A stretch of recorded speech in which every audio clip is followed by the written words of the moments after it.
Assalamualaikum warahmatullahi wabarakatuh. Halo anak-anak semua. Hari ini kita akan belajar tema 2, subtema 1, pembelajaran ketiga. Sudah siap ya untuk belajar hari ini? Kalau sudah siap, mari kita mulai belajarnya. Masih ingatkah kamu apa arti dari hak, kewajiban, dan tanggung jawab? Nah, artinya hak yang pertama. Hak adalah sesuatu yang dimiliki manusia sejak lahir. Kalau kewajiban adalah sesuatu yang harus dilaksanakan oleh setiap orang. Dan tanggung jawab adalah sikap dan perilaku seseorang untuk melaksanakan tugas dan kewajibannya. Kita sebagai warga masyarakat memiliki hak, kewajiban, dan tanggung jawab. Tanggung jawab merupakan sikap terpuji yang hendaknya dimiliki oleh setiap individu. Kalau individu tersebut memiliki sikap tanggung jawab, berarti individu tersebut memiliki karakter yang baik. Nah, karakter seseorang itu dapat tercermin dari sikap tanggung jawabnya, baik terhadap diri sendiri, terhadap orang lain, masyarakat, maupun bangsa dan negara. Seorang individu memiliki tanggung jawab diantaranya. Yang pertama, tanggung jawab terhadap diri sendiri, yaitu tanggung jawab yang menuntut kesadaran setiap orang untuk memenuhi kewajibannya sendiri dan dapat mengembangkan kepribadian sesuai yang baik ya. Kemudian, tanggung jawab terhadap keluarga. Nah, tanggung jawab terhadap keluarga ini menjadi tanggung jawab seluruh anggota keluarga, baik ayah, ibu, maupun anak. Kemudian, tanggung jawab terhadap masyarakat.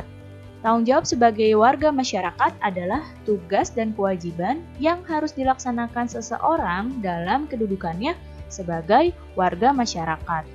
Dan ada tanggung jawab terhadap bangsa dan negara. Jadi, hendaknya seorang individu sebagai warga negara hendaknya dapat mempertanggungjawabkan segala tindakan dan tingkah lakunya kepada bangsa dan negara. Sekarang kita akan bahas contoh tanggung jawab sebagai warga masyarakat. Apa saja ya contoh bentuk tanggung jawab sebagai warga masyarakat? Nah, perhatikan gambar berikut. Nah, perhatikan panahnya ya. Gambar yang pertama ini adalah gambar kegiatan kerja bakti. Nah, di sini orang-orang mengutamakan kepentingan masyarakat supaya lingkungannya bersih dengan bekerja bakti. Kemudian, contoh tanggung jawab sebagai masyarakat adalah menjaga kehijauan di lingkungannya dengan menanam pohon. Dan contoh tanggung jawab sebagai warga masyarakat selanjutnya adalah mengadakan ronda malam, yaitu untuk menjaga keamanan lingkungannya. Kita hidup bersama di dalam masyarakat itu sangat penting karena Tuhan telah menciptakan manusia untuk saling melengkapi, saling membantu, dan saling menghormati satu sama lain. Setiap orang tidak bisa ya hidup sendiri tanpa orang lain karena manusia adalah makhluk sosial.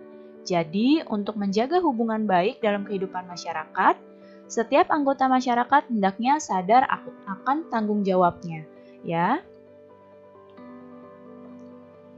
Nah, sekarang perhatikan peta Indonesia berikut. Indonesia itu memiliki kondisi geografis yang beragam karena negara kita bentuknya kepulauan. Ada wilayah daratan, yang pulau-pulau ini adalah wilayah daratan, dan ada wilayah perairan, yang laut ini adalah wilayah perairan. Nah, kondisi geografis yang beragam ini menyebabkan beragam pula jenis kegiatan ekonomi di masyarakat. Apa ya arti dari kegiatan ekonomi? Kegiatan ekonomi adalah semua kegiatan yang dilakukan manusia untuk memenuhi kebutuhan hidupnya. Nah, ini adalah jenis kegiatan ekonomi yang ada di masyarakat. Yang pertama ada pertanian, kemudian perkebunan, peternakan, perikanan, pertambangan, kehutanan, perdagangan, perindustrian, dan pelayanan jasa. Kita akan bahas satu-satu jenis kegiatan ekonomi ini. Yang pertama adalah pertanian dan perkebunan. Pertanian dan perkebunan ini adalah bercocok tanam dan memanen hasil pertanian dan perkebunan tersebut. Hasil pertanian contohnya seperti padi dan jagung. Hasil perkebunan seperti sayuran, kopi, teh, kelapa sawit, tebu, dan karet. Ya. Kemudian, peternakan. Peternakan adalah kegiatan usaha budidaya hewan yang memang diambil hasilnya. Hasil peternakan yang biasanya diambil adalah dagingnya, bisa juga telurnya, susu, kulit, dan bulu. Nah, dalam kegiatan peternakan ini bisa dilakukan dalam skala kecil, yaitu di rumah-rumah masyarakat, ataupun dalam skala besar, yaitu oleh lembaga atau lembaga masyarakat tertentu. Ini adalah peternakan hewan besar, yaitu contohnya sapi. Kemudian ini peternakan hewan kecil, yaitu kambing dan biri-biri. Dan ada peternakan unggas. Unggas itu seperti ayam, bebek, burung, itu adalah unggas ya.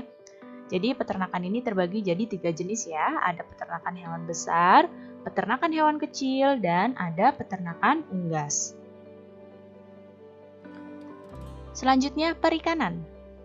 Perikanan itu adalah pembudidayaan ikan, baik ikan air tawar maupun ikan air laut. Nah, ini adalah contoh budidaya ikan air tawar ya, ikannya yang hidup di air tawar.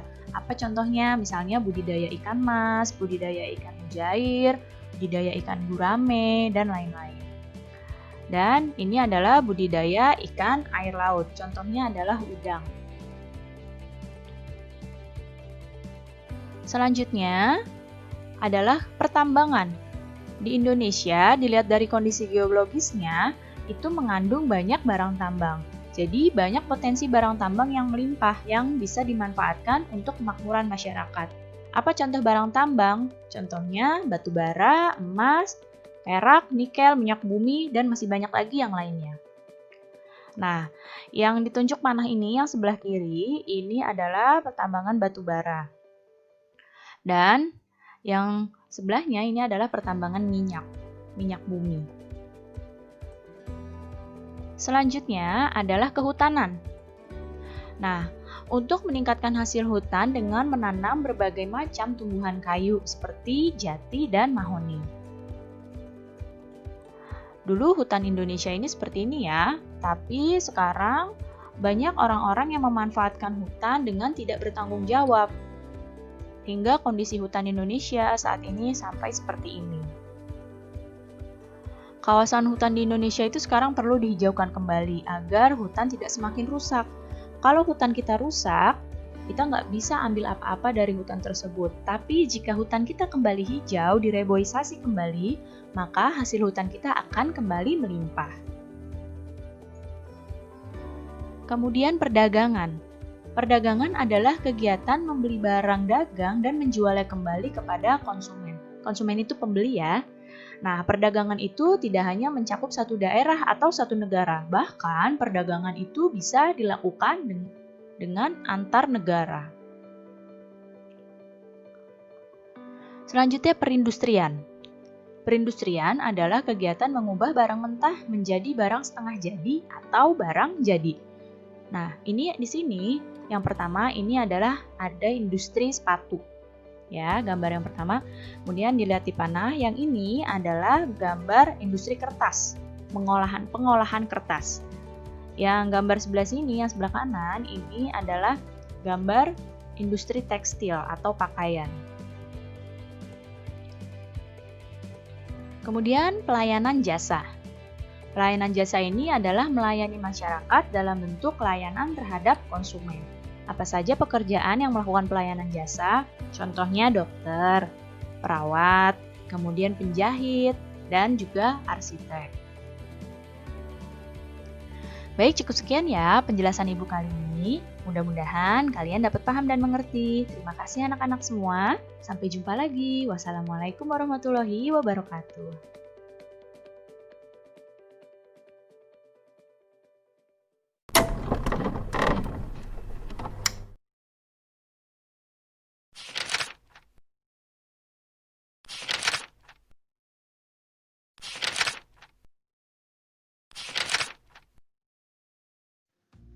Assalamualaikum warahmatullahi wabarakatuh. Halo anak-anak semua. Hari ini kita akan belajar tema 2, subtema 1, pembelajaran keempat. Bagaimana, sudah siap untuk belajar hari ini? Kalau sudah siap, mari kita mulai belajarnya. Di pembelajaran yang lalu, kita sudah membahas tentang cara mendapatkan informasi dari sebuah teks. Nah, masih ingatkah kamu bagaimana cara mendapatkan informasi dari sebuah teks? Berikut cara memperoleh informasi dari teks. Yang pertama, kita membaca judul teksnya terlebih dahulu. Setelah membaca judul teksnya, kita baca isi teksnya dengan cermat. Setelah itu, kita dapat mengajukan pertanyaan untuk menggali isi teks tersebut. Mengajukan pertanyaannya bisa dengan menggunakan kata-kata tanya. Yang pertama bisa menggunakan siapa, apa, mengapa, kapan, di mana, dan berapa. Ya, jadi 3 hal ini adalah cara untuk memperoleh informasi dari teks. Nah, sekarang coba Ibu tanya, pernahkah kamu pergi berwisata bersama keluargamu?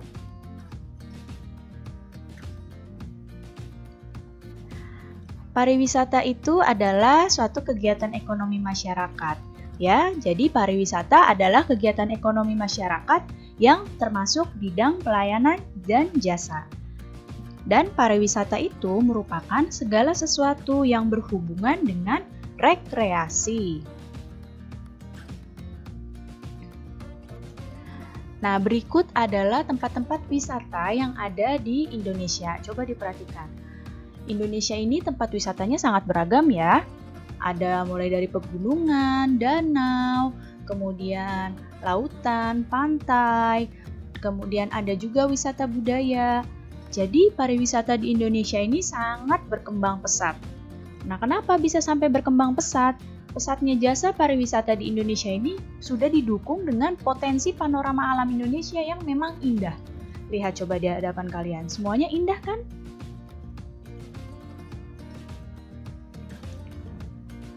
Nah, dari pariwisata tersebut ada usaha-usaha jasa di bidang pariwisata.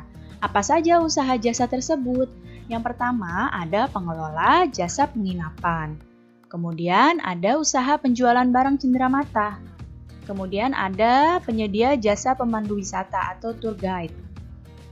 Ada juga jasa transportasi wisata dan penjual makanan dan minuman di tempat wisata. Kita bahas satu persatu ya. Yang ini adalah pengelola jasa penginapan. Kenapa ada pengelola jasa penginapan? Biasanya wisatawan yang datang dari tempat yang jauh itu tidak bisa dalam sehari langsung pulang ke tempatnya lagi. Mereka butuh tempat untuk menginap. Akhirnya timbullah tempat-tempat untuk penginapan seperti pada gambar ini ya. Untuk orang-orang yang mau beberapa hari di tempat wisata tersebut. Kemudian penjualan cenderamata. Nah, seperti ini. Cenderamata atau yang sering kita sebut dengan oleh-oleh. Biasanya kalau kita habis dari pergi berwisata, kita ingin membeli sesuatu sebagai kenang-kenangan bahwa kita pernah ke tempat tersebut. Nah, cenderamata ini adalah benda-benda yang memang khas dari daerah tersebut dan dibeli untuk kenang-kenangan atau untuk oleh-oleh ya. Kemudian ada jasa pemandu wisata atau tour guide. Seperti ini. Tour guide ini adalah orang yang memandu wisatawan. Nah, seperti ini. Jadi wisatawan itu tidak semuanya bisa berjalan sendiri. Mereka ada yang ingin dipandu wisatanya. Nah, biasanya tour guide ini akan menjelaskan hal-hal apa saja yang ada di tempat wisata tersebut. Kalau di Indonesia, biasanya yang sering menyewa tour guide adalah turis asing. Jadi mereka meminta penjelasan dari pemandu wisata tersebut tentang hal-hal yang ada di Indonesia. Tapi ada juga turis domestik yang menyewa tour guide supaya mereka bisa lebih memahami tempat yang mereka kunjungi. Kemudian jasa transportasi wisata. Nah, beberapa kota-kota besar sudah menyediakan jasa transportasi wisata. Seperti pada gambar ini ya. Yang gambar yang atas ini coba dilihat yang panah. Ini adalah bus wisata di Yogyakarta. Kemudian, gambar yang kedua ini adalah bus wisata di Jakarta. Dan gambar yang ini adalah bus wisata di Bandung. Dan masih banyak lagi tempat-tempat lain yang sudah memiliki jasa transportasi wisata.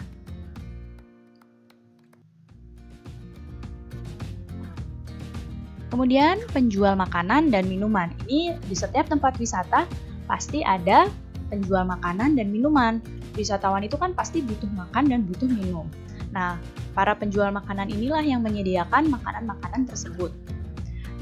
Dan bahkan ada penjual-penjual makanan yang memang mereka menjual makanan dan minuman yang khas dari daerah tersebut sehingga menarik wisatawan untuk membelinya.